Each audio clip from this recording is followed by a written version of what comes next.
Esteemed guests, the procession for the inauguration of Dartmouth's 19th president begins now.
President Beilock, honored guests, and members of the Dartmouth community, welcome.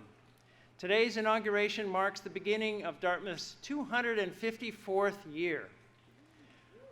While the start of the academic year is always special for this community, today is especially so as we mark a significant event in Dartmouth's history, the inauguration of the 19th president in the Beilock succession, President Sian Leah Beilock.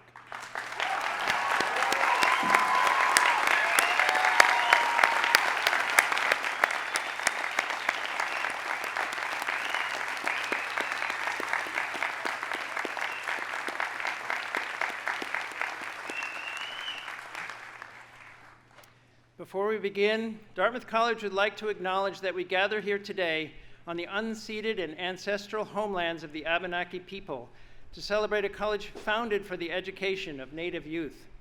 We honor and respect the enduring relationship that exists between these peoples and nations and this land. It is my privilege today to welcome a number of special guests to the college. As I read their names, please rise, remain standing, and wait to be acknowledged when all individuals within that group have been introduced. The first are President Beilock's family, close friends, and academic colleagues throughout her career at Barnard College, the University of Chicago, and Michigan University. Thank you for joining us here today. We're also honored to have with us today Presidents Emeritus Phil Hanlon and Jim Yong Kim.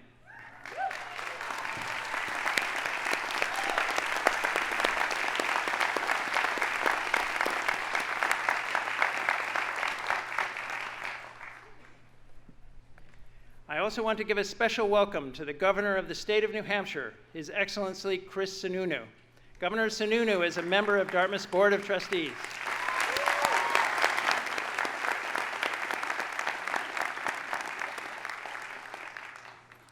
I'm delighted to welcome him together with the other trustees and trustees emeriti. We are very pleased you are all with us here today.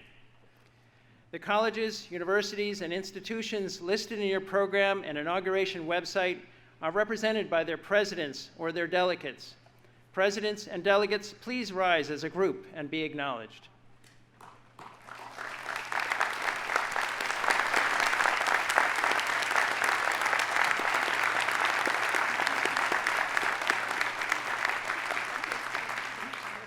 Welcome to Dartmouth. We are honored by your presence today. It is also wonderful to welcome to Dartmouth the U.S. Ambassador to Peru, the Director of Tribal Affairs for the Biden-Harris administration, several New Hampshire state representatives, and Hanover Select Board members. Thank you.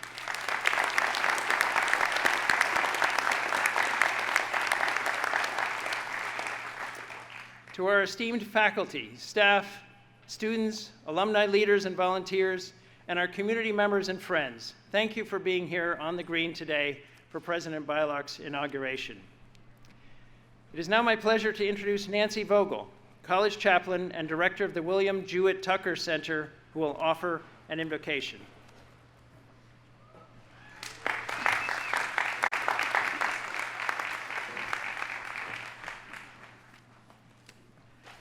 Good afternoon on this beautiful and exciting day.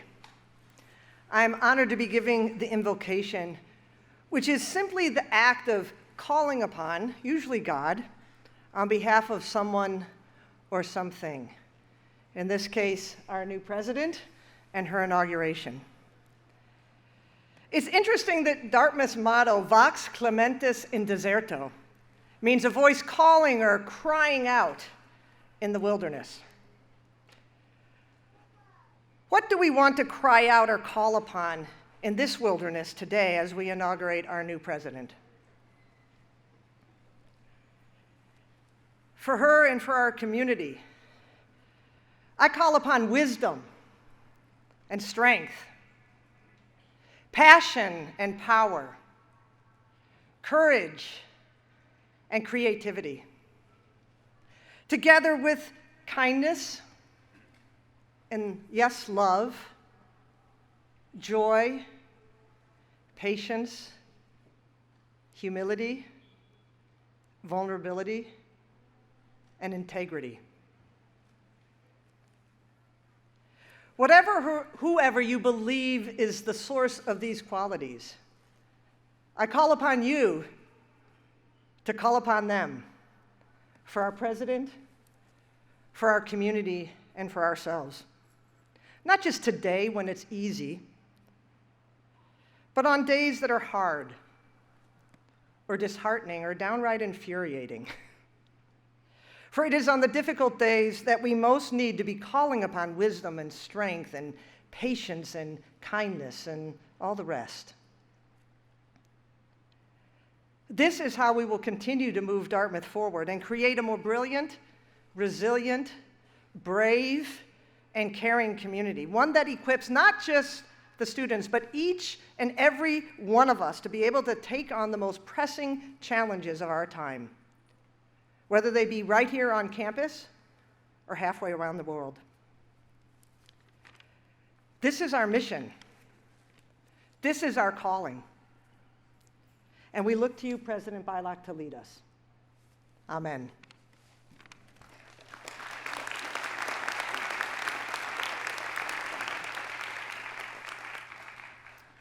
Please welcome Beth Regan, Council of Elders, Vice Chairwoman of the Mohegan Tribe, who will offer a special blessing.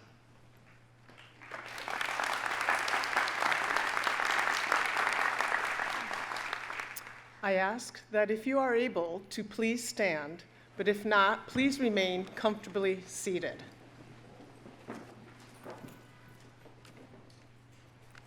Creator, thank you for this day and all the days to come. Thank you for our ancestors and for all of the people here. Bless this friendship and bless this new leader. Help us, Creator, in all things. Iach, let it be with this way. Katap tom tamaush.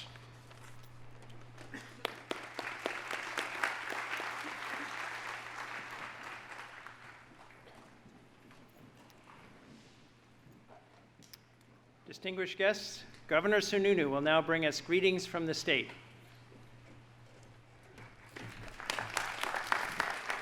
All right, good afternoon. You guys excited? Well, there you go. You should be. This is great. I'm excited.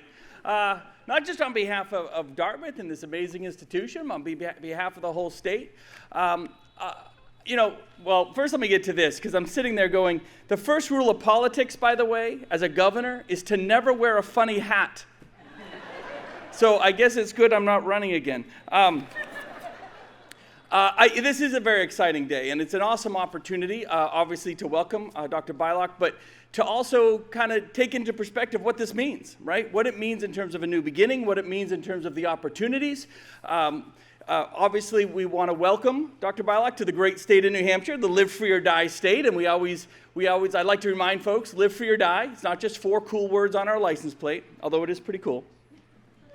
But it really is how we live here, right? It really defines our state, our community. The individual comes first. It's about our freedoms and our ability to have a voice, to have a say in what we're going to do with the direction of our lives and our community and our education and our work and all of those sorts of things. And we definitely do things a little bit different here. I think we do it a lot better, but a little different, to be sure. And to have this opportunity, again, for all of us to be able to gather here to welcome in this great inauguration at a time when the timing really, I think, couldn't be better. So as governor, I'm talking to a lot of the colleges and universities and the USNH system and all that all the time. And there's no doubt this is a very transformative time for higher education across America. There's no doubt. It's kind of like that post-COVID world. What's it going to mean? How are we going to use technologies? How are we going to communicate? How are we going to design our degrees? What are the students looking for? How do we provide that better customer service for those students looking to take that next level of their education and then obviously really leap into their careers. So there's a massive amount of transformation, and that can be a scary thing, but it's also an amazing opportunity. An amazing opportunity, not just to accept the status quo. In case you didn't notice, the status quo at Dartmouth is pretty awesome. I mean, there's no doubt. This is an amazing, amazing institution, one of the finest not just in this country, but across the world, right? But accepting the status quo is easy, but bringing in someone like Dr. Beilock with that background, with that expertise to say, let's push it a little bit. Let's push the ideas. Let's engage with faculty and staff and students. Let's see what their ideas are. Let's embrace that live free or die spirit. Let's see what everybody wants to put into that pot and really make sure that this just isn't where Dartmouth is at the top, but really the gold standard for what everyone wants to see across this country and achieve. And that gold standard of engaging with students, engaging with the opportunities that are going to come and develop through the 21st century. So I'm very excited. It's not to put too much pressure on it. A lot of work, hard job. We're literally here inaugurating in the woman who wrote the book on performance under pressure. I mean, that is what she's known for. She literally wrote the book on it. So it couldn't be a better opportunity with a better individual at a better institution. That's why I started with this, are you excited? Because you should be excited. It's all about this amazing opportunity that she's going to bring to this institution. And from everybody, on behalf of the entire state of New Hampshire, we just want to welcome you, say congratulations on this great day. Go get it. Go get it and have at it. Have fun with it. It's going to be an awesome time for Dartmouth. Congratulations.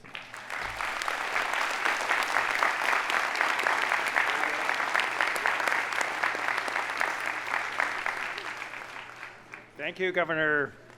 I would like to take a moment to acknowledge our music groups performing today: the Majestic Brass, which is providing the processional and recessional music, the Dartmouth College Gospel Choir, and the Dartmouth College Glee Club, who will now sing Dartmouth Undying.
Please welcome to the lectern Jessica Chiriboga, President of the Undergraduate Student Government, to provide a message on behalf of the undergraduate student body.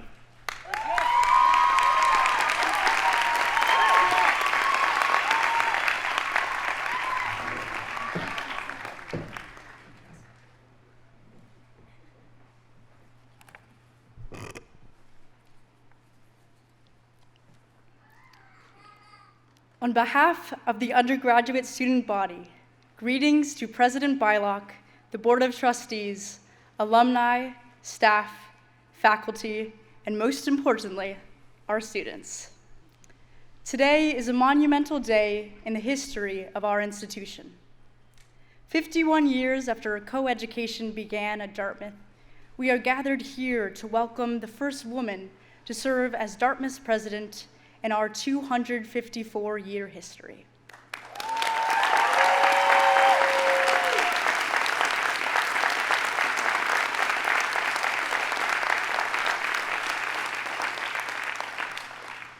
As a young leader and student body president, I respect that President Beilock and the women who came before us have worked tirelessly to make classrooms and workplaces more equitable.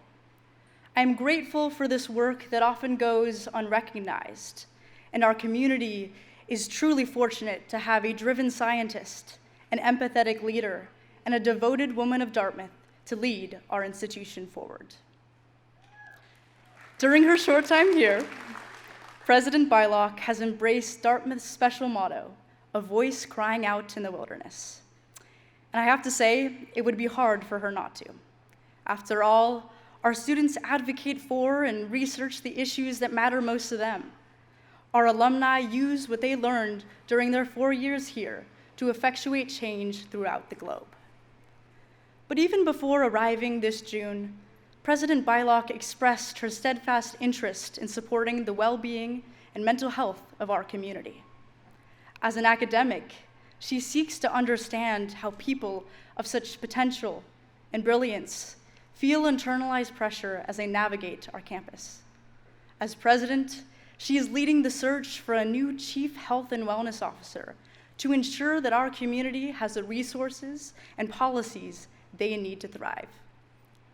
I hope that this new senior leadership position leads to continuous evaluation and improvement of mental health and well-being at Dartmouth, and ensures that the institution we know and love is proactive, not reactive.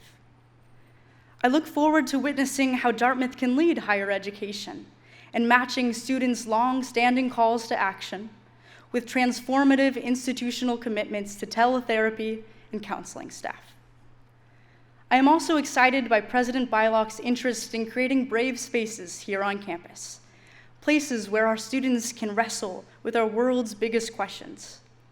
Dartmouth has a real opportunity to take away the negative associates of free expression and instead advance the raw and open dialogue that has always pushed the world forward. We can lead higher education by committing fully to the robust exchange of ideas and to a diversity, equity, and inclusion, recognizing that the two are not mutually exclusive. Our college's own recent history demonstrates how diversity, equity, and inclusion have needed the free exchange of ideas to move our institution forward. Black students combated racism and prejudice in our lecture halls and publicly demonstrated against Dartmouth's economic support of apartheid in South Africa. LGBTQ+ students fought against homophobia with pamphlets and panels as the AIDS epidemic impacted their classmates and friends. At this college, intellectual curiosity prompted students to inquire about opposing views, and our institution evolved as a result for the better. So if history is any guide, and from my own experience as a history major, I hope that Dartmouth's brave spaces implore students of different backgrounds to seriously consider others' lived experiences. Brave spaces should challenge our assumptions, and in turn, strengthen our understanding of ourselves and of each other. As president of the nonpartisan Dartmouth Political Union, I have seen this happen firsthand. So I hope that Dartmouth invests in physical spaces for students to responsibly air and debate difficult topics, and to see those behaviors modeled by others. Doing so will create better equipped citizens, ready to ask the right questions and lead us all to more perfect solutions. President Beilock, the journey ahead will present its own unique challenges, but I, for one, am hopeful for Dartmouth under your leadership. I urge you to continue engaging with students on the issues that matter most to them, as you envision how Dartmouth can impact the Upper Valley, our country, and our world. I especially encourage you to consider which students you have not heard from yet. Our students and their initiative is what makes Dartmouth so special. Dartmouth is a small college with an outside impact on the world beyond our campus. President Beilock, you now count yourself among those who love it.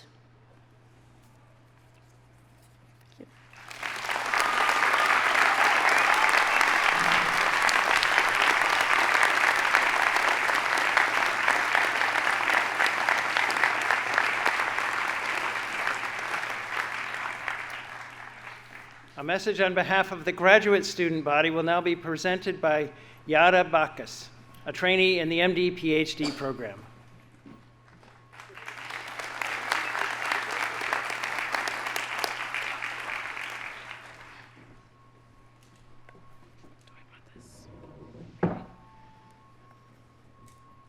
Hello, everyone.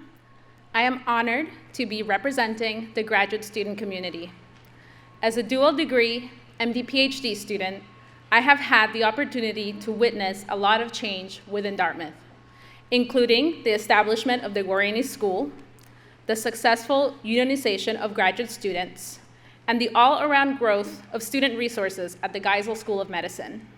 Now, at the beginning of my 9th year of the program, I might have just one more year to enjoy the privilege of calling this place home. As I reflected on the words I would share with you today, I thought about the things I have in common with President Beilock. A few things come to mind. We are both women in science. We are both mothers. People have no idea how to say our first names. And like her, I have the deeply held belief that diversity, inclusivity, elevate ideas, experiences, and actions. As a first-generation immigrant and college graduate, my journey to higher education was long, unexpected, and sometimes seemingly unattainable. I chose to come to Dartmouth because the nagging feeling of otherness diminished here, and I felt welcome by the small but mighty, tightly knit community. I know this is not the reality for many other people with identities that do not conform to the white cis ideal. With higher education facing the challenge of the reversal of affirmative action and the illegal ruling of deferred action for childhood arrivals, also known as the DREAM Act, programs that promote diversity, inclusivity, and belonging are more important than ever. As a Geisel School of Medicine student, I have been blown away by the growth of the Diversity, Inclusion, and Community Engagement Office, from 1 person to 5, to include at its helm a dean, 2 directors, and 2 administrative staff. And these commitments are noticed and make students from diverse and historically underrepresented backgrounds feel valued. While Dartmouth's policies, such as the expansion of need-blind admissions to include international students, show continued investment, I look forward to President Beilock's expertise and ingenuity to propel us to the forefront of diversity and inclusivity. Today, we are reaping the benefits of the diversification of many college campuses during the 1970s, when many opted for co-education. I'm proud of Dartmouth's progress in the last 51 years, from co-education to our first female president. As a woman in science who hopes to remain in academia, I am grateful to have had amazing mentors with allies such as Dr. David Lieb in microbiology and immunology, and amazing female role models like Dr. Margaret Ackerman at the Thayer School of Engineering. When I look around, I am proud to see women in leadership positions, as faculty leaders, in their fields, as department heads, and as deans. I'm absolutely delighted to add President to that list. President Beilock, thank you for being a role model to rising scientists everywhere, specifically to rising female scientists who want to wear many hats and who strive to be leaders in their fields and elsewhere. Thank you for showing us what's possible.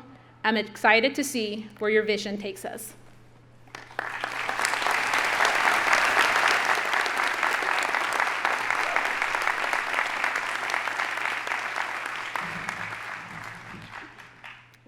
I now ask Vijay Goverindrajan, a co-chair of the Inauguration Advisory Committee, to come forward to share a message from the community.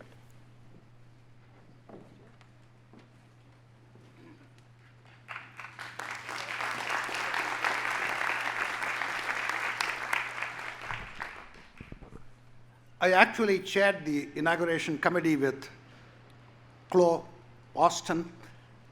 She is Dartmouth's Vice President for Culture, Belonging, and Strategic Engagement. You see, inauguration is the beginning of a new era. Therefore, it is very logical during inauguration to look forward. But inauguration is also a time for us to look back. Inauguration is as much about understanding Dartmouth's historical success as it is about positioning Dartmouth for the future. We must look back to understand the present so that we can move forward confidently. Let me first look back and ask a very simple question. What makes Dartmouth so special today? Of course, we teach physics, we teach economics, we teach French literature, we teach engineering, we teach medicine. Sure, we do. But even more than what we teach, what sets Dartmouth apart is the memories we create. Dartmouth is really in the memory-making business. It is these memories that bond students to Dartmouth. It is these memories that bring a strong sense of community. The memory could be created in a classroom, where a great professor explains a complicated topic in ways which are easily accessible to students. Memories could be created in a student social in the dorm. Memories could be created performing a cappella showcase at the hub. Memories could be created throwing frisbee during sophomore summer on the green. For touch students, memories could be created at a night at Murphy's. Memories last a lifetime. Powerful memories instill values. Powerful memories build character. Powerful memories sustains your curiosity to learn throughout your life. It is these memories students cherish. They tell stories about these memories when they come for alumni reunion. It is these memories which create a sense of place. It is these memories which create a deep sense of community. The sense of place, the sense of community doesn't stop for 4 years, at the end of 4 years when students graduate. The sense of place, the sense of community continues throughout students' life. I have never seen students in any other university rave about their experience the way Dartmouth students do. The intensive, immersive residential experience creates these powerful memories. That is the secret sauce of Dartmouth. That is a secret sauce which no technology can ever substitute. That is a secret sauce we must preserve at all costs. We must do everything within our power to preserve the sense of community. Now, let me look forward. My own research and my work with companies, and as Governor Sununu rightly pointed out, organizations which don't innovate and change lose relevance. And Dartmouth is no exception. Innovate we must. Change we must.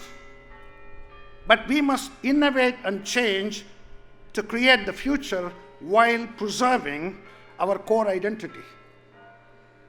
This must be a purposeful and intentional act. We must have a serious conversation, serious dialogue across campus about the demographic, technological, and economic factors that are fundamentally changing higher education industry in the next decade. Based on that dialogue, based on that conversation, we must think long and deep beyond this moment to understand as best as we can the choices we must make today, which will position Dartmouth for greatest strength and greatest impact in the decades to come. This is not a budgeting exercise. This is strategic exploration to create the future. Future depends on what you do in the present. Future is now. That is the essence of inauguration. I can't think of a better leader than Dr. Sian Beilock to take a great institution like Dartmouth and make it even better. Sian, we are all with you on this exciting journey. Thank you very much.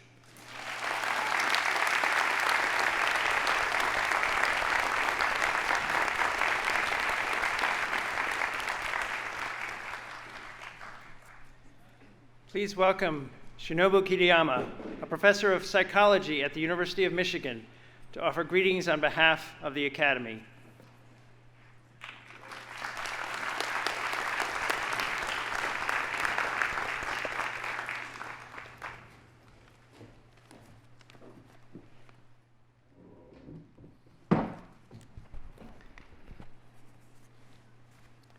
Esteemed faculty, students, and distinguished guests, I stand here today in front of you with a profound question that it transcends the boundaries of our classrooms and campuses. Question that has echoed through the ages. What is the true purpose of higher education in the 21st century? As we gather here on this auspicious occasion to inaugurate Dr. Sian Beilock, a remarkable cognitive scientist and proven administrative leader, as the new president of Dartmouth College, my thoughts turns to a powerful, powerful quote by the great Nelson Mandela, who said once, "Education is the most powerful weapon, which you can use to change the world." These words resonate deeply in an era where higher education stands at the crossroads, facing both unprecedented challenges and boundless opportunities. Today calls for a fresh perspective, renewed commitment to inclusivity, to a world where knowledge knows no borders, where wisdom is cultivated from diverse perspectives, and where every individual, regardless of their background, has an equal opportunity to thrive. We must be steadfast in shaping a future where higher education reclaims its moral authority. It is within this context of fostering inclusivity and understanding that Sian and I find a common ground in our shared passion for psychology and deep insight into human behavior. In my numerous interactions with Sian, I have witnessed firsthand insight into human behavior and firsthand deep mind that not only analyzes but also empathizes. and a leader who not only instructs, but also inspires. It has always struck me how Sian pairs her remarkable intellect with an extraordinary sympathy, a keen understanding of the human condition distilled out, not only just from her scholarly endeavors, but also from her sincere engagement with the world. Sian has a way of seeing the possibilities that lie within this very complex world, a vision guided by a deeply ingrained sense of fairness and equity.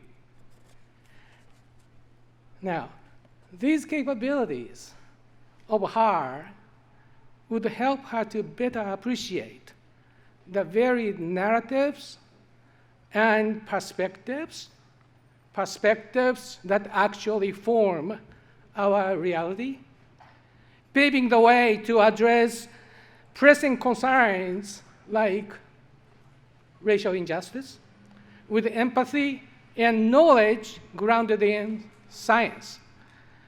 As we look forward to writing a new chapter in our path forward, our collective endeavors should focus on nurturing informed, compassionate perspectives that empower every individual in our community.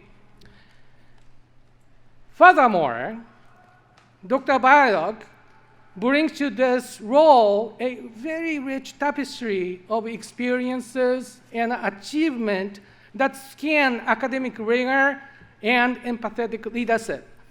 Her pioneering research in the field of cognitive science not only shed new light on the intricate workings of human mind, but also envisioned new pathways to leverage this knowledge for the betterment of society. Dr. Beilock has new pathways, champions the cause of accessible and inclusive education, tirelessly working to dismantle barriers and forge connections across disparate communities. Her tenure at Barnard College, where she fostered an environment of innovation, inclusivity, and forward thinking, stand as a testament to her capabilities and deep-seated commitment to academic excellence. With a spirit of optimism and a deep sense of responsibility, we entrust Dr. Sian Beilock with the leadership of Dartmouth College. We believe in her vision to steer this venerable institution on a journey toward greater inclusivity and understanding. Under her guidance, we aspire to foster a learning environment where knowledge is not just a privilege, but a path to enlightenment, accessible and meaningful to all. Thank you very much.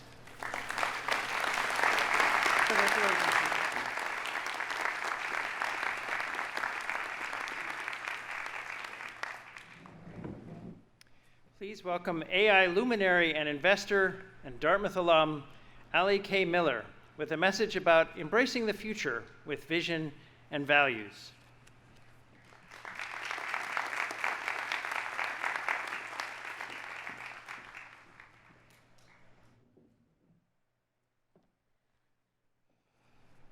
Good afternoon. I'm so grateful to be back here at my alma mater in beautiful Hanover as the leaves begin to change. This was the place that I began my professional journey into STEM and innovation almost 20 years ago. I didn't know it then, but the things I learned here were early glimpses into the artificial intelligence revolution we know today. Studying for Peter Roby's and Thomas Corman's classes and spending hours in Baker and Sudikoff, I was on a path of curiosity and opportunity at a promising moment for human discovery. And whether you know it or not, many of you are also in the early chapters of history here today. We didn't have anything like the Engineering and Computer Science Center in those days, but Dartmouth was then as it is now, a global leader in big ideas. It's a tradition that we all share, and it's a great responsibility. We are all here today to celebrate the next chapter in Dartmouth's storied history, and it comes at a moment of great consequence. We are today on the precipice of extraordinary change, the culmination of profound upheaval in technological, environmental, and political change. It is not only that AI is changing the way we access information, solve problems, make art, consume media. These developments are also happening as we grapple with the threat of climate change and political unrest around the globe. We are in a season of change, and it is accelerating. This change is faster and higher stakes than ever before, and the outcomes of these changes are still unwritten. That's where you all come in. It can be tempting in periods of discomfort to either hide from the future or try to bulldoze our existing institutions and rules down, but that is a fundamental misunderstanding of the opportunity before us. The opportunity that we have, that you all as future and current leaders, innovators, and problem solvers have, is to embrace this discomfort by adapting the systems that are no longer working for us and making emerging technologies in our own vision, guided by our own values. Our values. These are the principles that do not change with shifting technological, cultural, or political winds. Dartmouth's mission is to prepare students for a lifetime of learning and of responsible leadership, a mandate that feels as relevant today as it ever was. Because change, genuine, sustainable change, does not bulldoze tradition. It embraces the future without compromising on core beliefs. It honors tradition and holds it close, even while forging a new path, one that is more just, inclusive, and innovative.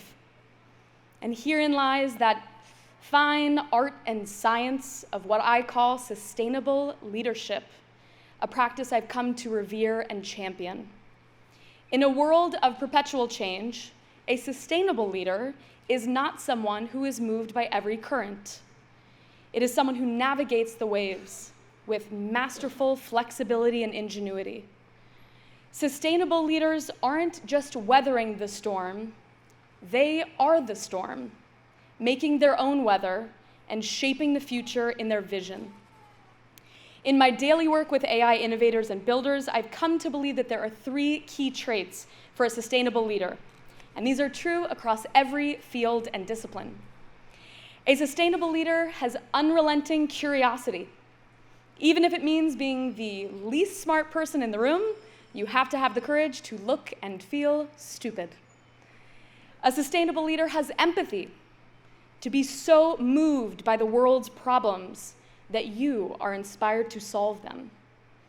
And a sustainable leader has an interdisciplinary approach to look outside your own field for the surprising intersections of art and culture and athletics and technology and science to identify collaborative opportunities.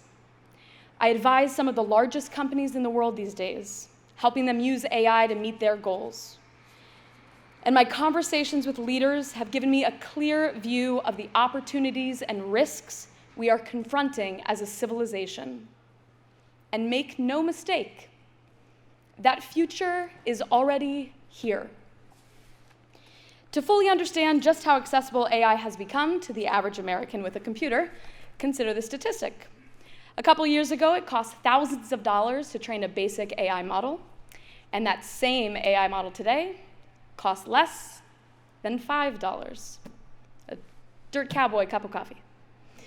That means that any kid with a laptop can do today what used to take a dozen people in research labs with a big budget. Artificial intelligence is here, and it is going to change our lives. I never could have anticipated just how momentous it would be when I was taking my first AI class, right over there, but it is crystal clear today. The question is, how will we make these big changes work for us, and not the other way around. At its best, I believe that AI represents a paradigm shift in human potential, a rare opportunity to improve the human condition if we seize it. AI can make our lives measurably better through tools like the ability to detect cancer early and suggest proper treatments, to better predict climate shifts and environmental threats, improved safety of the planes that you flew in on, and 4 weeks ago, AI even helped a stroke victim speak for the first time in 18 years. These are examples of the promise AI holds. But don't worry, you don't have to be interested in AI or even technology to adopt this approach in sustainable leadership. Because the critical lesson in all of this is that we have a mandate to understand the systems that are working in our lives and society, improve the ones that aren't, and stay true to our values along the way. Because plenty of people are innovating around these changes with little concern for the human harm that they cause. And so the world needs leaders with vision, adaptability, and integrity. There are certain intangible experiences that will never be replaced by emerging technology. And those experiences are, honestly, sometimes where the real breakthroughs are born. Think about the energy of Collis Common Ground when it's buzzing with students, or the long philosophical walks that you take with a friend around Occam Pond. It's that distinct alchemy of community, of academic rigor and play. These experiences are not in competition with technology, but rather they are invaluable resources to be protected and enhanced by it. We have an opportunity today to think creatively about what is working and what can be improved, with loyalty to our past and anticipation of the future. It's tradition and innovation. It's conviction and a willingness to change one's mind.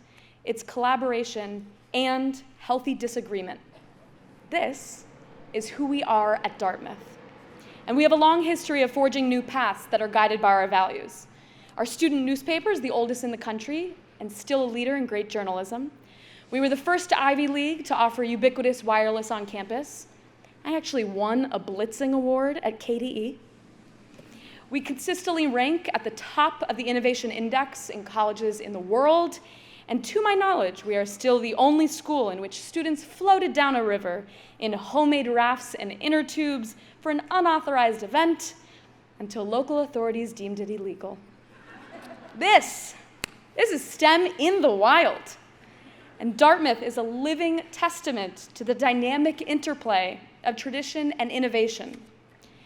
It isn't just training future sustainable leaders. It is continually transforming, leaning into the winds of change with curiosity, empathy, and interdisciplinary prowess. It's a place where tradition and innovation walk hand in hand, forging a future that's both respectful of its roots and fervently forward-facing.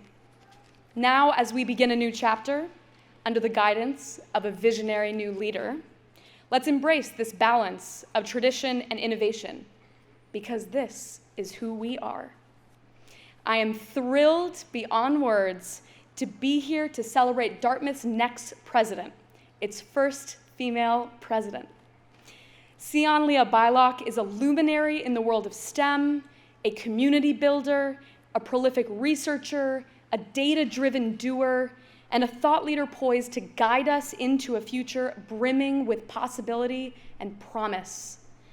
In my time working with her, I've had the privilege of imagining what will be written in Dartmouth's next chapter, as it holds empathy, creativity, and ambition all at once. And I can't wait to see what's on that next page. Thank you.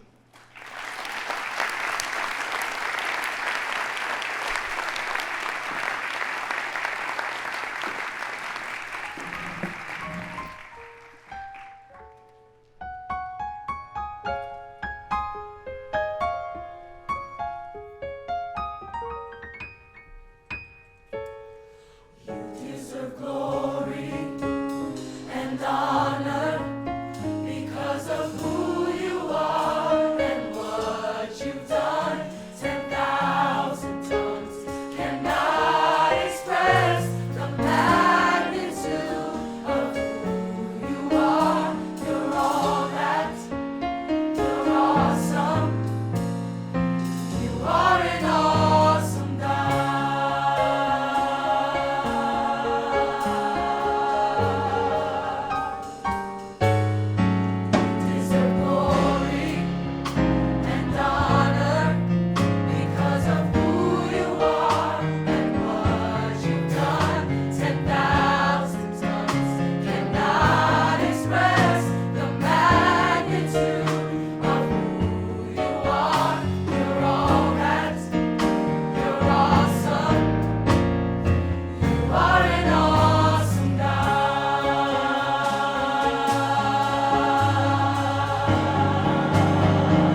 is my honor to introduce Chris Paxson, President of Brown University.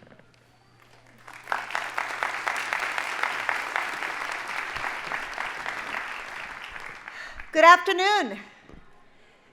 Members of the Board of Trustees and visiting delegates from so many great higher education institutions, Dartmouth faculty, staff, students, alumni, valued members of the community, I am so pleased to be here with you as you celebrate your new president, Sian Beilock.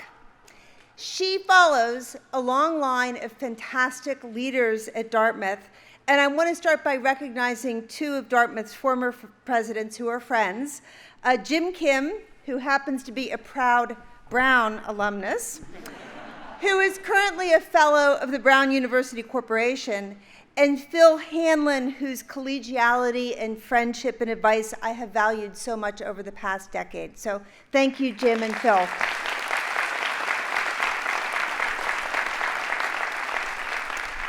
Now, several weeks ago, and somewhat ironically, I thought, given that we were coming up on a number of very high-profile presidential inaugurations, including this one of the higher education newspapers out there published an article claiming that the job of being a college or university president is the hardest in the country.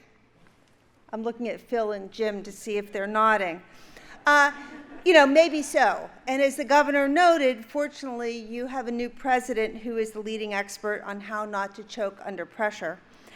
But seriously, the article failed to make one really important point, which is that for the right person, a person with sterling academic credentials, a track record of innovative leadership, a keen sense of the value of an inclusive community, a person who can honor the past of their institution while collaboratively and bravely leading it into the future, someone, in short, like Sian Beilock. This is the best job in America.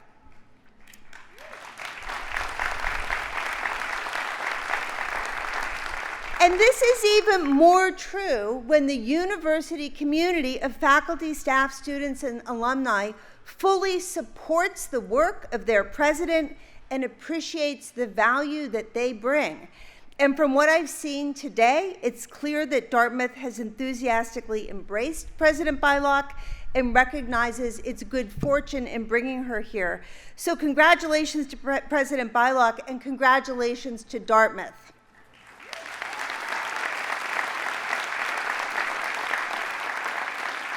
Now, I'm especially pleased to be here in light of the long-standing history of collaboration between Brown and Dartmouth. So for 25 years, fact that you may not have known, beginning in 1981, Brown and Dartmouth actually hosted a joint medical program that allowed students to spend their first 2 years at Dartmouth and their clinical years at Brown. And this program led to students who got experience training in both rural and urban environments. Hundreds of students received their medical degrees through this partnership. And today, our relationship with Dartmouth continues through research collaboration in fields including epidemiology and oceanography. Recently, Brown and Dartmouth researchers have been working together to develop a better understanding of quantum systems and enable new quantum technologies. And I personally enjoy a collaboration with President Beilock and other university presidents. Together, we're building a consortium to attract more women and members of historically marginalized groups into the semiconductor industry. And I have to say, this is an important initiative, and it was spearheaded by President Beilock. Simply put, it wouldn't have happened without her, and she recognizes that in order to make this country great, we have to draw on the full talent of everybody who lives here. So I really recognize her for that. Now, changes in presidents at institutions of higher education, they're really important, they're profound. And they give us an opportunity, as we've heard already today, to reimagine the future, and to energize the campus, and to reinforce the pride, the really deep pride that I know so many members of the Dartmouth community feel in the college's mission and its values and its actions. Our world is facing incredible challenges right now. You know the list. I mean, it's climate change, and it's racial injustice and socioeconomic inequality, not to mention pandemics and war. The mission of higher education is to address these challenges. Our mission is more important than it's ever been. And we all know that these are problems that demand that people work together across fields. We need engineers who work with artists, and computer scientists who work with philosophers, and mathematicians working alongside historians. And at an institution like Dartmouth that bridges the arts and sciences in the most glorious way, Dartmouth is in a unique position to educate and inspire the next generation of thinkers and doers and innovators who will work towards solutions.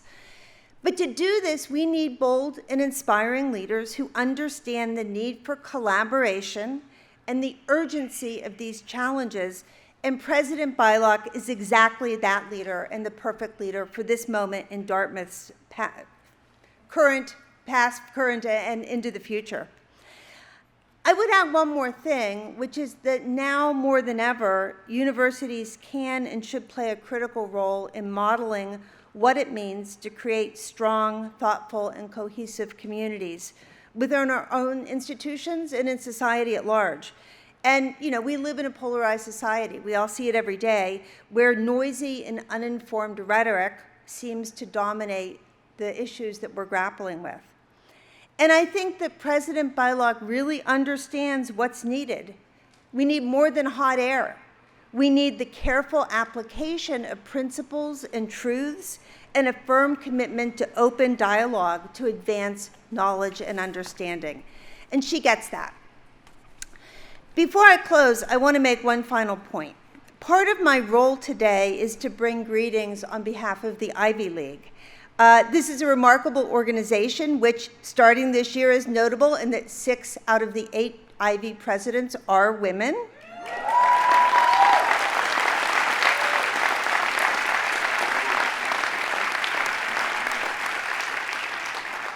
Now, not everybody realizes this, but the Ivy League is actually an athletics conference. And so in this role, I want to acknowledge something serious, which is to express my condolences on the recent loss of your beloved football coach, Buddy Stevens.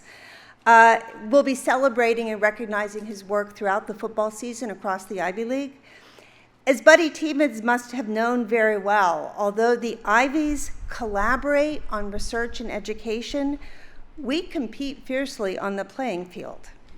And so I look forward to working with President Beilock as both a collaborator and as a competitor in the years to come. So President Beilock, I wish you the very best in all things. I can't wait to see the incredible impact of your leadership at Dartmouth College and in the world of higher education. Congratulations.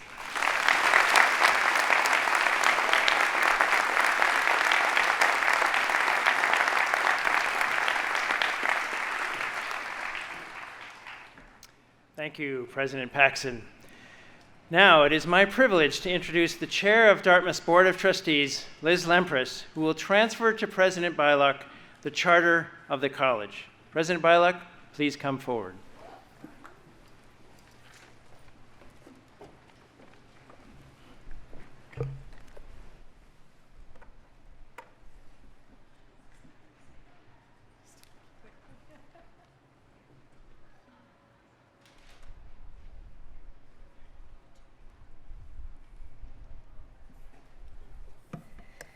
Today, on the occasion of the inauguration of the 19th president of Dartmouth, it is entirely appropriate that through this ceremony, we remind ourselves of the vision and ambition of those who, with this charter and in this special place, created a special institution that has prospered for 254 years. As chair of the Board of Trustees of Dartmouth College and on their behalf, I therefore deliver to you Sian Leah Beilock, the charter of the college, and I charge you to keep and defend all the rights therein granted and confirmed. We place this charter in your keeping with confidence in your understanding of its importance and with full faith in the quality of leadership you will give our beloved institution. Congratulations.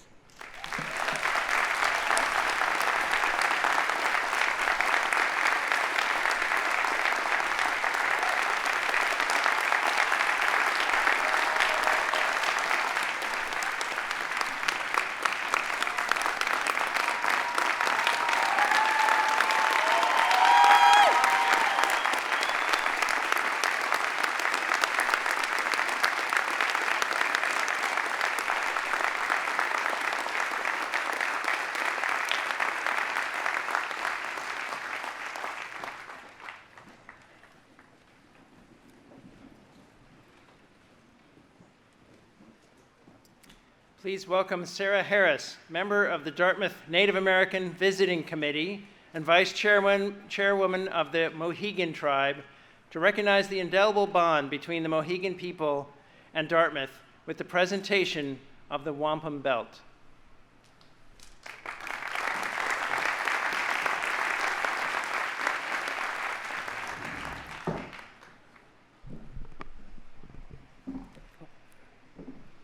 It's an honor to be here today representing the Mohegan Tribe and the Dartmouth Native American Visiting Committee.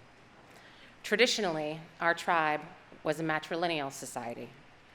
We're here today to inaugurate the first female president of Dartmouth College, Sian Leah Beilock. In recognition of this momentous occasion, our tribal leadership gifted the college and President Beilock the pendant she wears today, which bears our tribal seal.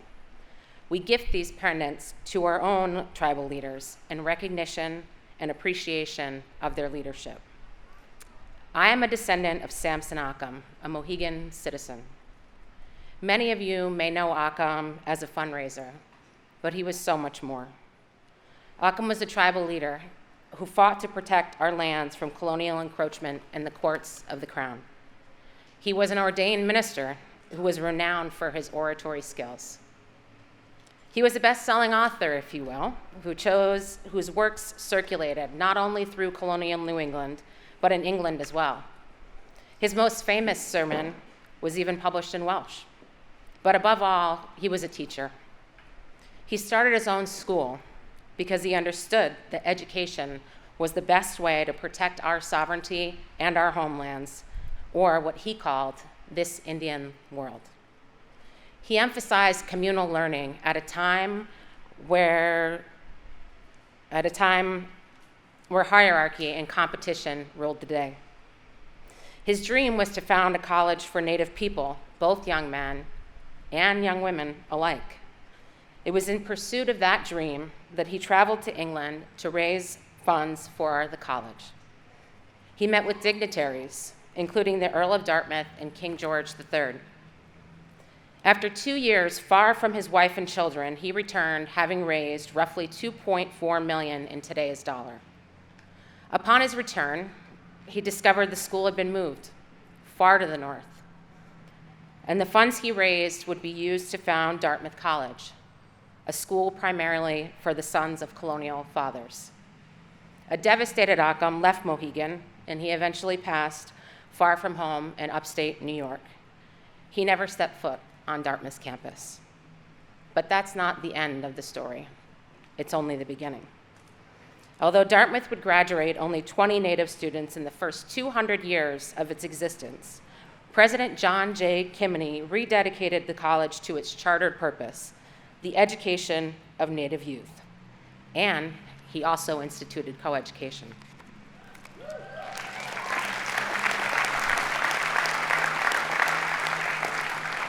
Since that time, the school has graduated over 1,200 Native students, and I stand here today, the first female Mohegan to graduate from the school that Occam worked so hard to found.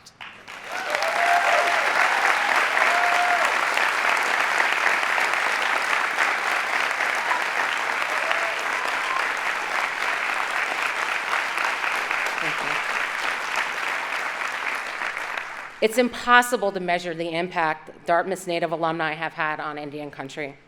working within our communities at the highest levels of federal government and across all disciplines, fighting to preserve land, resources, languages, and our cultures, all in furtherance of protecting this Indian world. We are a living testament to Occam's legacy.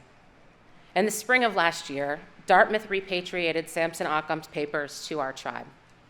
These included his personal Bible with his name written in English, Hebrew, and Mohegan. We believe this may be the first time the Mohegan language appears in written form. This is especially meaningful to us because we believe that all objects are imbued with the spirit of their creator. On that cold and fantastically windy day, President Hanlon and a delegation from Dartmouth traveled to Mohegan and brought Samson Occam's spirit home. We gathered on the only land that's never left Mohegan hands and celebrated, recognizing, as President Hanlon stated, the past can never be undone, but the future is ours to build.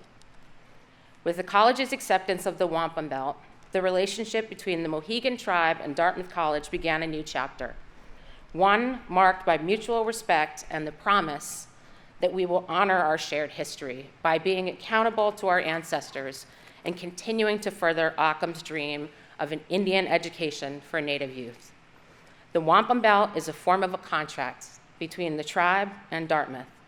With the passing of the belt, President Beilock assumes the solemn responsibility to uphold the college's promise to our tribe and to continue to further Occam's legacy, an Indian education for Native youth.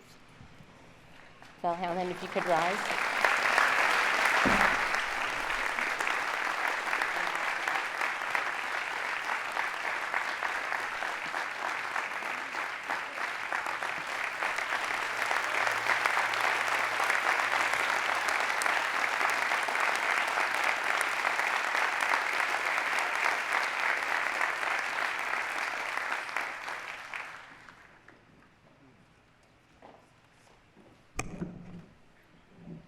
It is my pleasure to introduce President Beilock's predecessor in the Wheelock succession, Dartmouth's 18th president, Philip J. Hanlon. Thank you, Dave.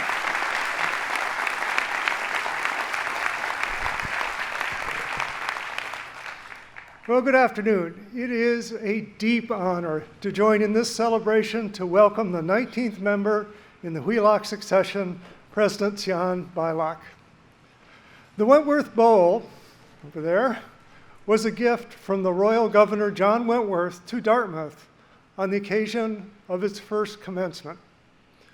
It is tradition that each member of the Wheelock succession passes the bowl to their successor while recalling the stern directive that Eleazar Wheelock left to all future presidents of the college.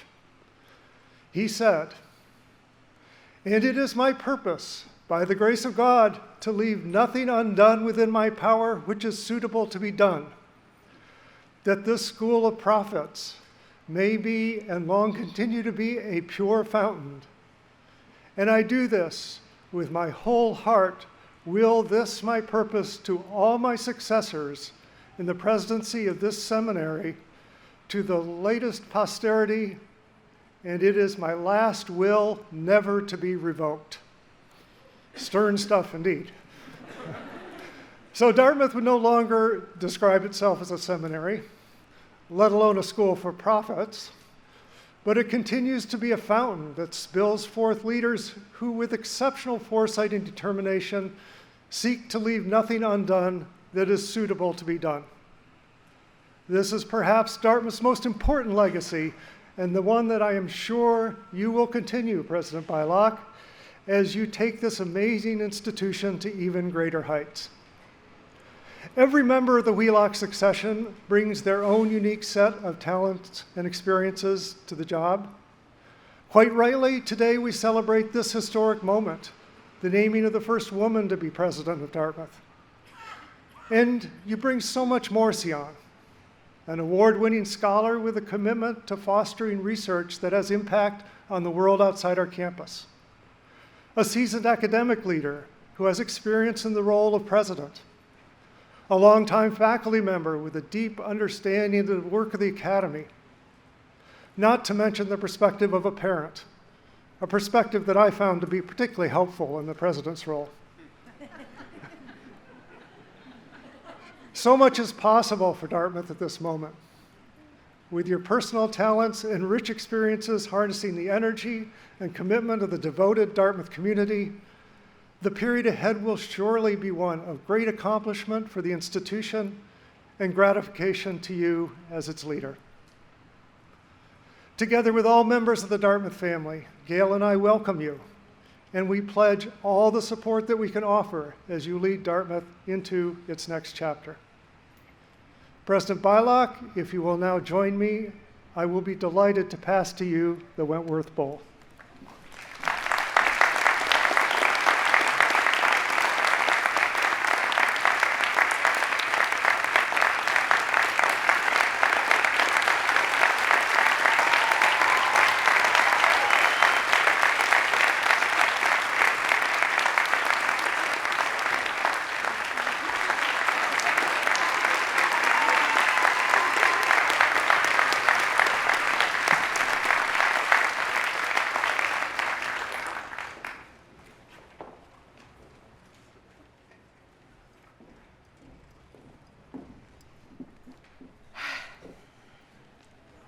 I just have to take it in for a second.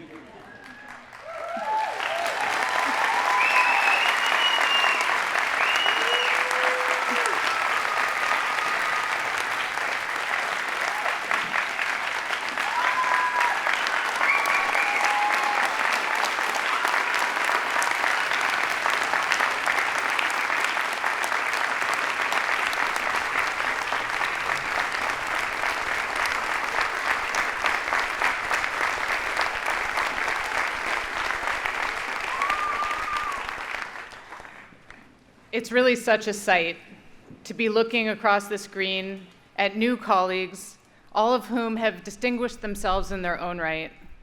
Students who inspire me with their boundless imaginations and entrust us with nurturing their ideas and passions. Trustees who put their faith in me to lead this great institution.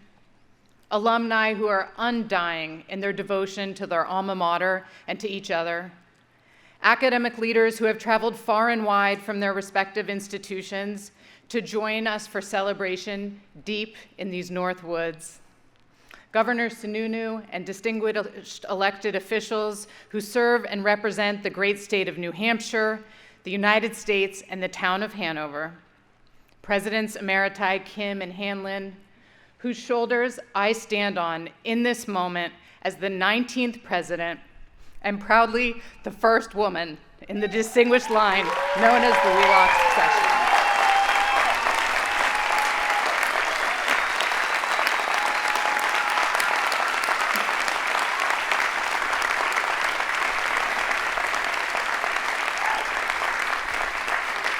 And the friends and family members and mentors who've so profoundly influenced my career, this is a moment I really do want to last forever. So please indulge me. I'm going to take a 0.5.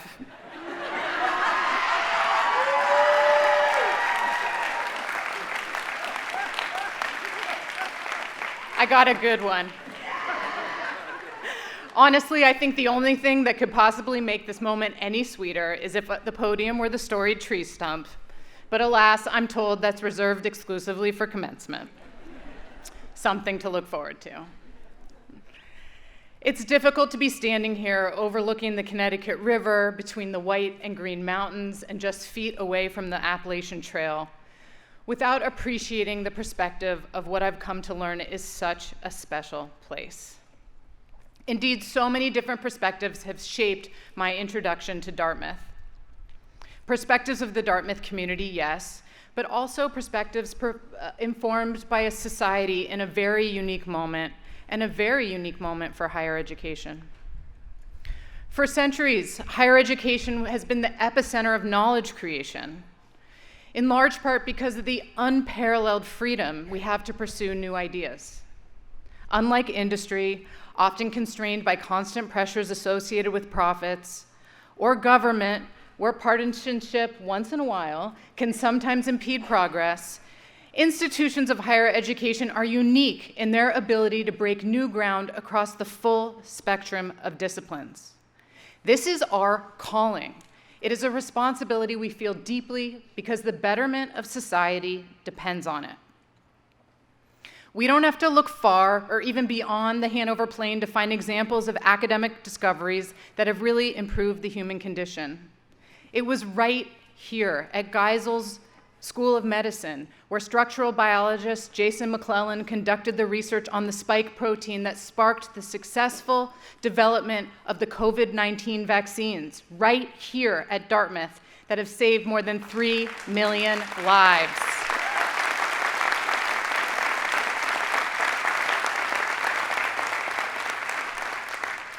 Even still, we find the public questioning our value and the foundational premise of the Academy as a place of innovation and knowledge creation. A recent Gallup survey found that Americans' confidence in higher education is an all-time low of 36%. Even Dartmouth isn't immune. Although President Dickey and others who came before him focused outward in so many ways, we're still often accused of being an ivory, or ivy tower in this case, with which we have a perceived elitism that we only look inward. Even those within our community haven't always felt welcome. It's no secret that Dartmouth has an imperfect past when it comes to including people of different races, faiths, and, as I'm acutely aware of, women. But our histories fuel us to do better, and do better we will. The complex problems facing the world today demand urgent, sophisticated solutions, making our push for discovery and breakthrough ever more vital. These problems also need leaders who have an understanding of the human condition, of history, and the value of interpersonal relationships. Leaders who know how to work effectively with each other, with government and business to encode innovations into our society and into our planet. Discovery and leadership are timeless in Dartmouth's mission, that is true. But today at Dartmouth, we commit to that dual mission in new ways that will drive impact faster and farther than ever before. My proposal is that we approach this work systematically through 5 key areas of focus. 2 of these areas are aimed at cultivating a campus full of healthy minds and brave souls, eager to reap the benefit of the full diversity of our community. This is imperative. The first is wellness. We know that anxiety, stress, and depression, particularly among young people, are at an all-time high, having been exacerbated by the global pandemic. Fortunately, understanding how stress and anxiety play out in the brain and body is what I've done in my research for 20 years. What I've learned is that there are discrete steps we can take to care for ourselves and care for others, and that well-being is directly linked to academic achievement. So the single greatest service we can do for our students, our faculty, and our staff is to support them on their wellness journey.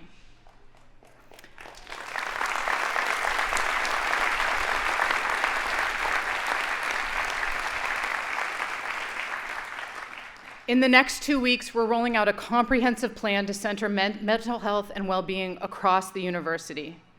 The plan is aimed at strengthening wellness among all of our students, from our first years to graduate and professional schools, enhancing their capacity for learning and putting them on a path to realizing their full potential. Just last week, we announced important changes to our policies around when students take time away to care for themselves. These changes are meant to help them stay connected to campus. And we are also significantly expanding our mental health training for faculty and staff to enable them to better support our students. But this is just the beginning. We're also actively working to alleviate one of the biggest sources of stress in our community: housing scarcity. Today, I am pleased to announce the single largest investment in Dartmouth's residential learning experience in more than a generation.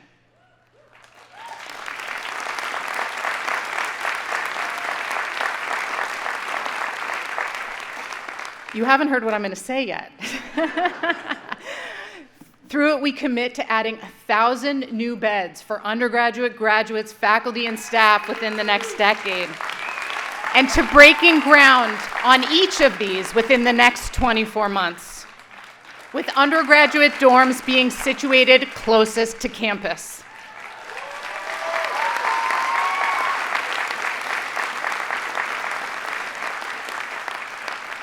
Of course, the housing crisis we face isn't limited to our campus. It pervades our entire Upper Valley community. So we're doubling our investment today in the Upper Valley Loan Fund. It's an effort to create more affordable workforce housing.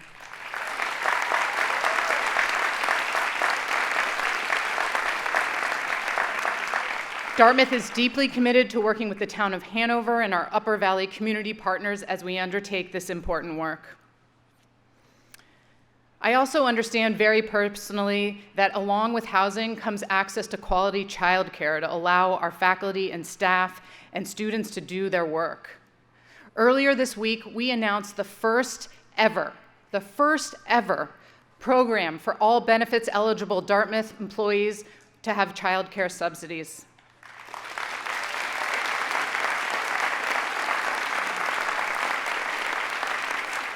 And we won't stop there. Over the coming year, we'll be partnering with Dartmouth Health and organizations across the Upper Valley to expand childcare options. This is our duty. Our holistic approach to wellness includes even more. It includes a renewed commitment on athletic excellence as well.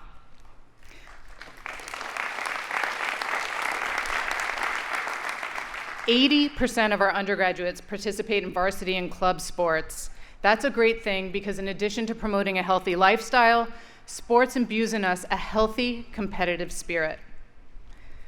Anyone who knows me knows I'm pretty competitive, and that competitiveness was born in large part from my participation in sports.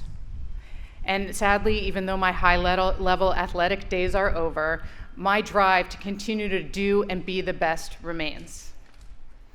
But perhaps the greatest lesson that sports teaches, which applies to everyone in life, is that winning requires more than great talent. No one knew this better than Buddy Tevens, whose loss we feel so deeply today. A team can have the best players in the world, but if those players are unwilling or unable to work together effectively, winning will be out of our reach. At Dartmouth, we're already making such great strides in bringing the best and brightest to campus through historic investments in financial aid and recruitment of the best faculty. Yet it's how we all work together and how we freely express and capitalize on our differences that unlocks our potential. For this reason, I am making brave spaces a hallmark of our campus in my second area of focus.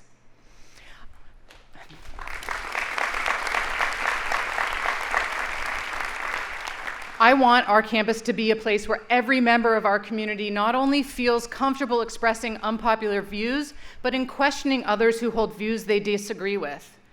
The best solutions are developed when a diversity of perspectives are brought to the table. So we must commit to centering viewpoints and voices that aren't always heard, and to brave spaces that let diversity of thought and lived experiences shine through.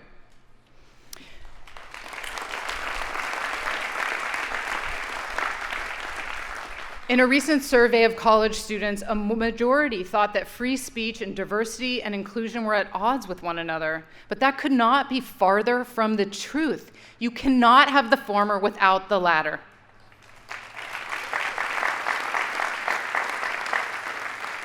We must also commit to evidence-driven discussion. The principle of freedom of expression isn't about saying whatever you want whenever you wish. It's about individual members of our community holding their own opinion, doing their homework about an issue, and actively debating it with others. We can't squash an idea simply because there's a certain faction of our community that doesn't like it, or stifle dialogue on a controversial topic because it makes people uncomfortable.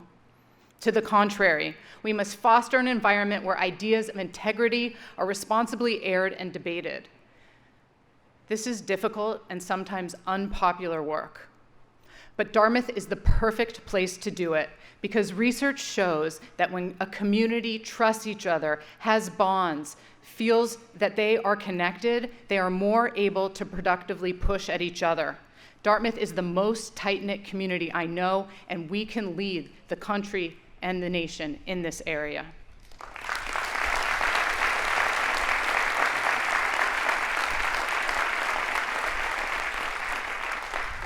Having spent 12 years at the University of Chicago as a faculty member and then as an administrator, I often hear the Chicago principles cited as the de facto standard for the free and open exchange of ideas on campus. I believe it is essential as an institution that we live by the spirit of these priorities and these principles, but I also believe that they do not go far enough. At Dartmouth, we will move beyond simply safeguarding freedom of expression to facilitate, practice, and teach dialogue against difference. We will teach it. Next month, Dean of the Faculty of Arts and Sciences, Elizabeth Smith, will launch a new signature program known as the Dartmouth Dialogue Project.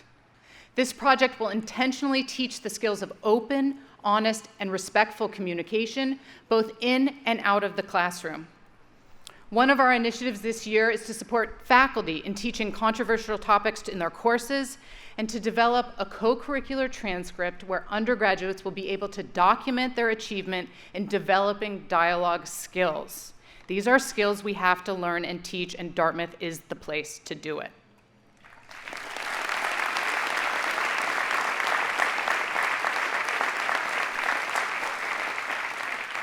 To supplement this work, I've joined the College Presidents for Civic Preparedness. It's a group committed to ensuring today's young people are well-informed, productively engaged citizens, and to measuring discourse on campus.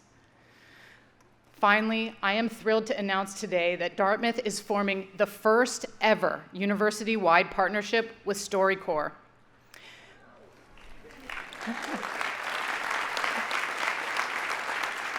We'll be bringing the One Small Step initiative to campus, which, as you may know, is a time-tested methodology whereby strangers with vastly opposing views come together to engage in respectful conversation, even in the presence of strong political disagreement.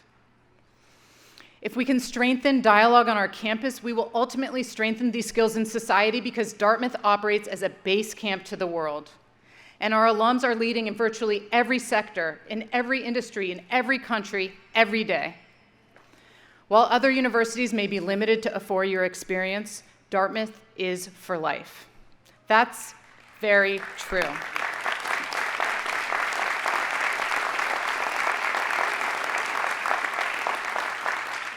This is precisely why a third imperative, along with centering wellness and creating brave spaces at Dartmouth, is to double down on the lifelong bonds that are the hallmark of our Dartmouth community.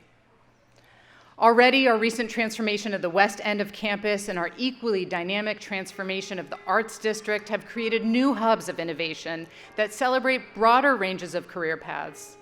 But we know we can do more.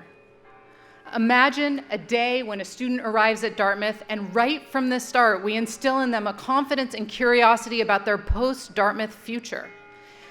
Imagine if internships were centralized and easy to find for all.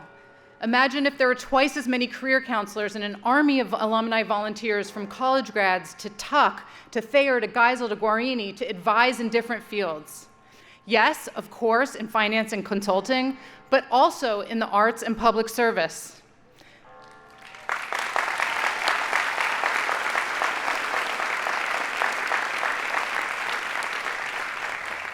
And what if we were to reorient advising to serve alumni throughout their careers, helping them successfully transition to new roles under the mentorship of fellow alum, to serve alumni for life?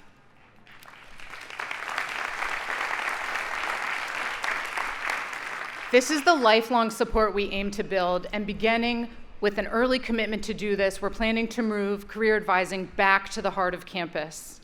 We can and will do more in this area.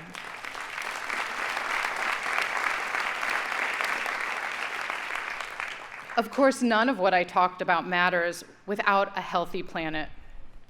Earlier this year, the UN concluded that human activity has unequivocally caused warming of our planet, and that to avoid more catastrophic outcomes, we must cut global carbon emissions by 50% by 2030 and 100% by 2050, a path the global community is not currently on. If we are to live up to our title of Big Green, we have to do more and hasten our pace, and we will.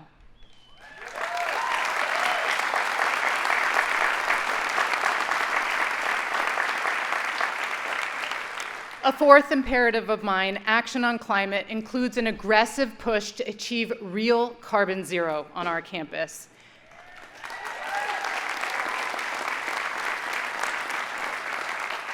That means we won't buy offsets that come from halfway across the country or halfway across the globe to decarbonize our campus. We will invest in solutions right here in Hanover and within our New England electrical grid.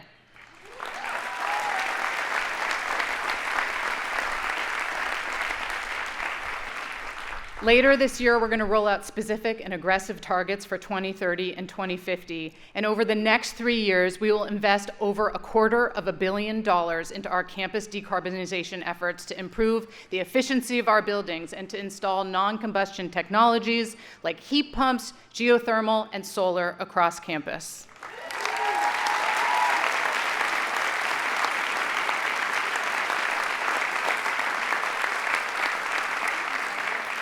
But that's not all. Our focus on sustainability is going to extend beyond our campus to the community and to the world as we apply our unique understanding and our sense of place, especially around cold weather climate solutions. Dartmouth is already a home to leaders in this space.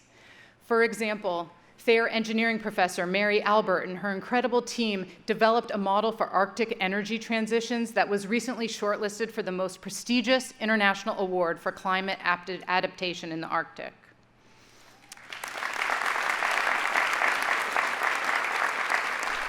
And back here at home, Earth Sciences professor Eric Osterberg co-founded and leads the Upper Valley Adaptation Working Group, dedicated to engaging our local cold weather New England community in informed, resilient climate solutions.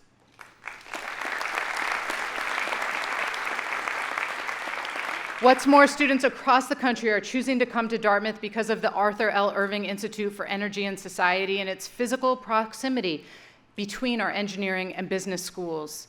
Concerned alumni are applying their talents too. If we galvanize our community successfully, we can move the sustainability needle in a hugely significant way.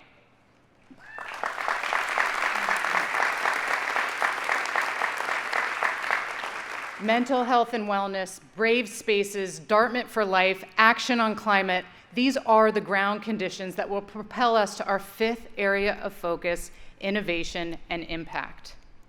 Dartmouth can and will become a place of rapid, boundless beginnings, where students and faculty alike come to Dartmouth because our undergraduate education is significantly enhanced by our graduate and professional schools, and vice versa.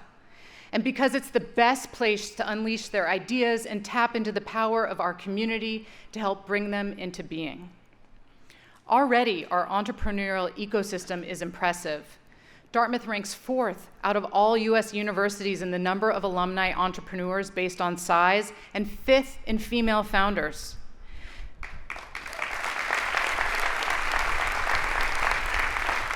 Nearly 50% of our engineering faculty have started venture-backed companies themselves, and Tuck is becoming one of the greatest global thought leaders on innovation.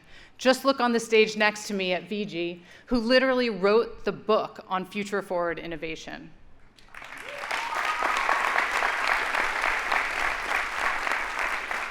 And our teacher-scholar model is innovative above all else. It affords students unparalleled opportunities to work alongside faculty at the leading edge of discovery.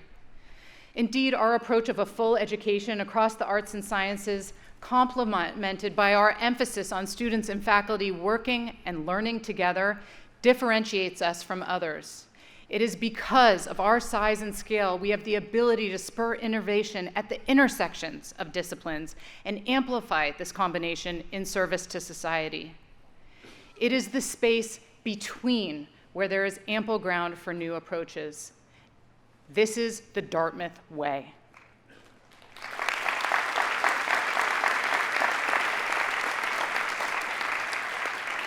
We know the biggest issues facing our society, from healthcare to climate to growing economic inequality to peace and security, will not be solved within a single discipline. They may not be solved within even a single institution. So once we have this combustion of possibility firing across campus, we will focus on impact. We're going to begin by investing our historic royalties generated from the COVID vaccine research into our core facilities and research enterprise to bring the best ideas to scale and ultimately to market.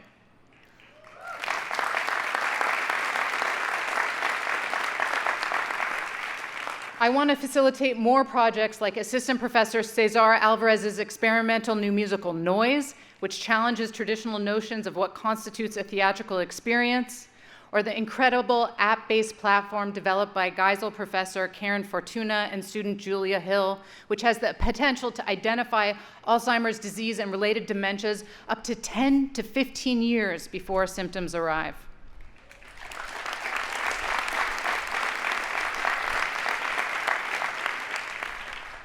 Don't get me wrong, discovery is so important for its own sake, and our commitment to exploration across the arts and sciences will not waver. But we must strengthen our ability to translate our creations and discoveries into impact. To do this, we will mobilize our unsurpassed network of alumni to mentor, advise, invest in, and champion our ideas to the world. And in a departure from historical norms, Dartmouth will accelerate and amplify our impact through strategic partnerships. I cannot underscore this enough. It is a brave new frontier. Choosing a path of partnership will enable us to verify, amplify, and apply the sparks of new knowledge that come from our innovation. And already these efforts are bearing early fruits.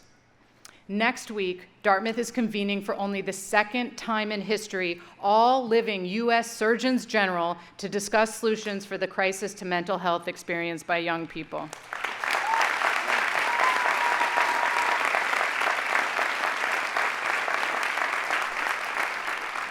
In partnership with Dartmouth Health, our neighbor and the most important medical center in northern New England, we are making strides in digital mental health therapies that target the rural poor.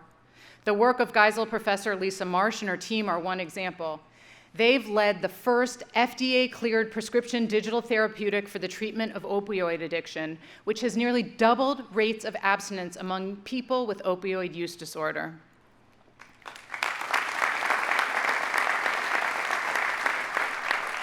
As a second partnership, you heard that to promote STEM diversity, I've partnered with Brown University President Chris Paxson to bring together the only 6 U.S. research universities with women presidents and deans of engineering to leverage the once-in-a-lifetime opportunity of the CHIPS Act to bring more women into the engineering and technology workforce.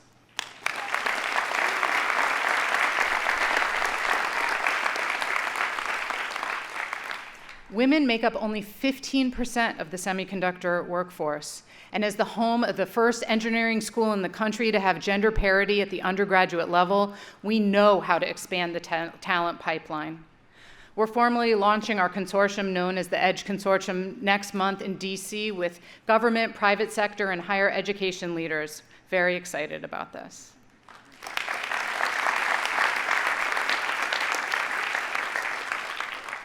And because our unique history of Native American education is at the heart of our institutional charter, we will build on this commitment in a new spirit of partnership next year with the launch of a Tribal Leadership Academy.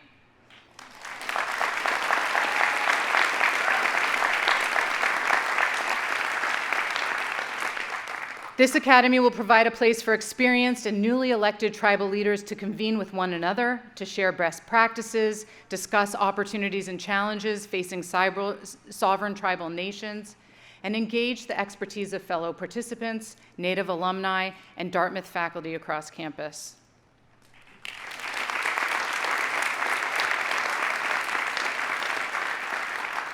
Mental health, brave spaces, Dartmouth for life, action on climate, breakthrough innovation. This is my vision. These are our aspirations, and this is my call to action for you. Higher ed is often a place of singular exceptionalism. Too many times in the past, our institutions have failed to look for partners within our own community and among our peers. But the best and fastest way to create new knowledge and translate it into impact is by working together, learning together, solving problems together. So as I accept the honor and responsibility that comes with being inaugurated as Dartmouth's 19th president, I invite you to be my partners, to be Dartmouth's partners as we undertake that work. Solutions to make the world a better place are out there. We just need to accelerate their development and apply them more broadly, and I have every confidence that we can. Today, I have the honor of wearing the Flood Medal. It was a gift from John Flood of London to John Wheelock, then president of Dartmouth, in 1786, as an important part of Dartmouth history. On it is the depiction of Aesop's fable, The Old Man and His Sons. It's a story of a father who, in an effort to reconcile his quarrelsome sons, shows them how sticks that are easily broken individually cannot be broken when bound together. The lesson, of course, is clear. In unity, there is strength.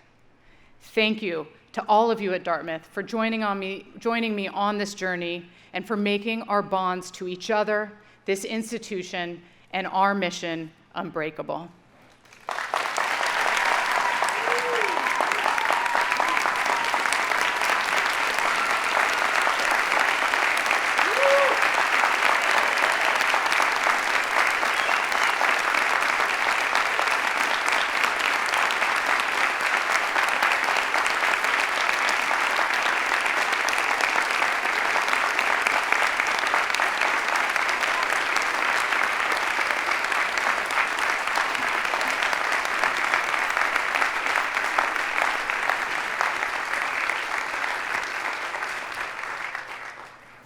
Thank you and congratulations, President Beilock. Would the audience please rise, if you are able, and join in the singing of the Alma Mater, which will be led by the Dartmouth College Glee Club.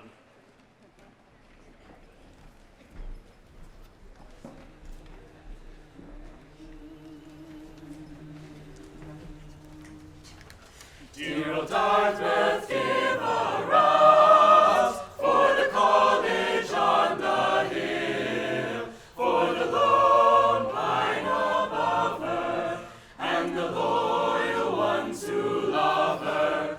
Give a rouse with the will, for the sons of old Dartmouth, for the daughters of Dartmouth.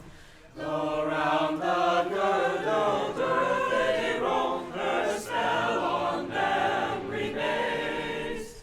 They have the still north in their hearts, the hill winds in their veins, and the granite of New Hampshire in their muscles and their brains, and the granite of New Hampshire in their muscles and their brains. Dear old Dartmouth, set a watch, lest the old traditions fail. Stand a sister, stands by brother, dare a deed for the old mother.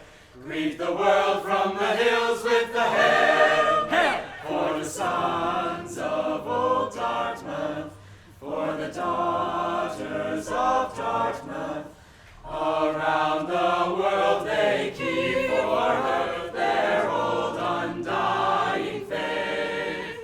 They have the still north in their soul, the hill winds in their breath, and the granite of New Hampshire is made part of them till death, and the granite of New Hampshire is made part of them till death.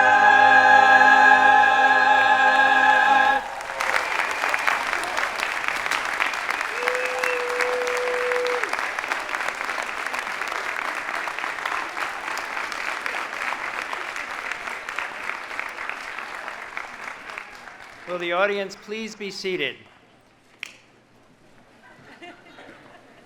Thank you all for participating on this special occasion. We ask that you remain seated while the platform group, delegates, and faculty march out. Thank you.